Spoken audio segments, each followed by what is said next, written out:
Video is going to be about cutting the top with the scissors. So I'm going to start with step number 4, which is creating a 1-inch mohawk on the top of their head, pulling it straight up and cutting it to the desired length. I'm going to comb it straight up and I'm going to choose how long I want it.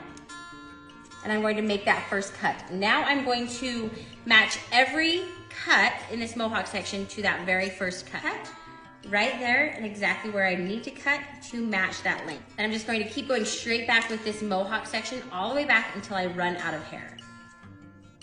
Step 5, it says comb mohawk guide to one side. Take little parts and match all hair to the middle mohawk section. Then I'm going to take little parts and I'm going to comb this hair all up and I'm going to match it all to that very first cut. You can see exactly where I've cut, where I haven't cut, and I'm going to match.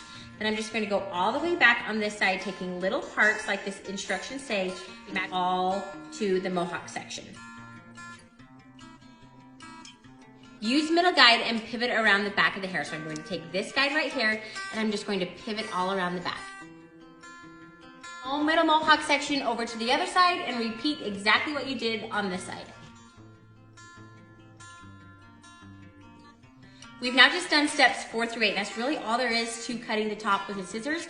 Make sure you watch the next video to learn how to blend the sides into the top.